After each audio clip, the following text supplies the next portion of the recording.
So hey guys, good morning, welcome back to my new vlog. और मैं आशा करता हूँ कि आप सब अच्छे होंगे। सो गाइस, 12-13 दिन अपने मायके में बिता के मैं जा रहा हूँ दिल्ली। अब यहाँ से जाना पे दिल बहुत ज़्यादा भारी होता है, क्योंकि वहाँ जाके सब काम खुद करने पड़ते हैं। कपड़े धोने से लेकर सफाई करना और बर्तन भी खुद धोने पड़ते हैं। बहुत झंझट है वहाँ पर। और अब ट्रेन का ऑलमोस्ट मेरा टाइम हो ही गया है, तो चलते हैं।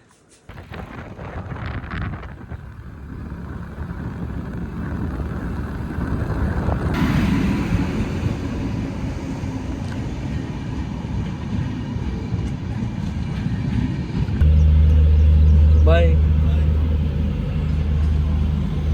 चल पड़े हैं फाइनली दिल्ली की ओर।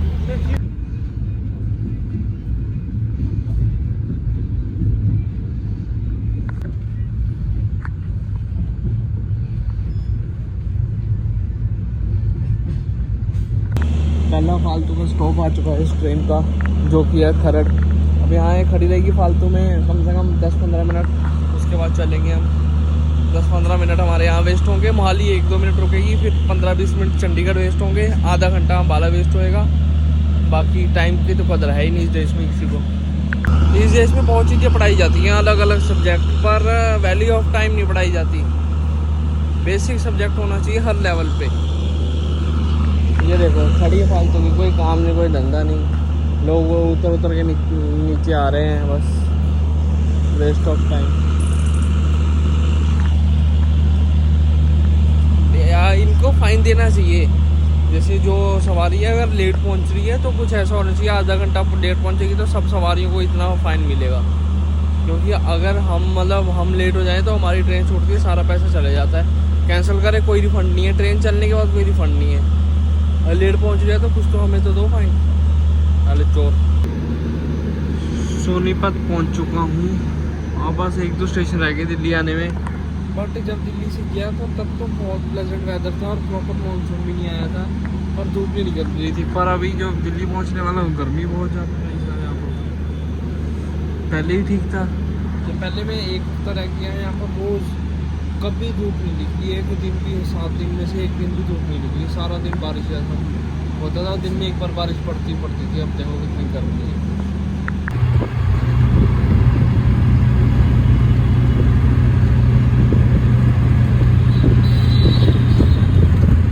सो गाइस, फाइनली घर तो पहुंच चुका हूँ मैं और बहुत ही ज़्यादा थक गया। ये बारिश नहीं हो रही, ये पसीना है मेरा, जो कि घर साफ करने में और बेड़ा धोने में निकला है। एकदम चकाचक सोने की जगह मैंने बना ली है। अब थोड़ा सा रेस्ट करते हैं। बाहर मौसम ठीक है, धूप नहीं है यहाँ पर। मुझे सोनपत वगैरह को देख के लग रहा था यहाँ भी धूप होगी। यहाँ धूप तो नहीं है, टचवुड जब मैं आया हूँ। बट अब थोड़ा सा रेस्ट करते हैं फिर जाएंगे। सो गाइस, रेस्ट हो गया था मेरा, मैं सो गया घर आके और अब उठाऊँ और अब चलते हैं थोड़ा सा बाहर टहल के आते हैं। और क्या देख रहे हैं यहाँ पर, सड़क के बीचों बीच खुदाई हो गई है। अब पता नहीं कब भरेगा, दिखाता हूँ पहले। ये देखो इतना बड़ा खड्डा खोद दिया यहाँ पर। बस एक ही चीज़ की कमी है द्वारका मोड़ वाली साइड, हर जगह नहीं दिल्ली में, कि खुदाई हो जाती है तो बहुत टाइम बाद भरते हैं इसको, फिर सड़क ऐसी पड़ी रह जाती है। बाकी मेरे मन में एक बात आती है काफ़ी बार कि हमारे देश में 2 बिग सिटीज़ हैं, दिल्ली और मुंबई। मेरे हिसाब से इन दोनों में से बेस्ट रहने के लिए है दिल्ली।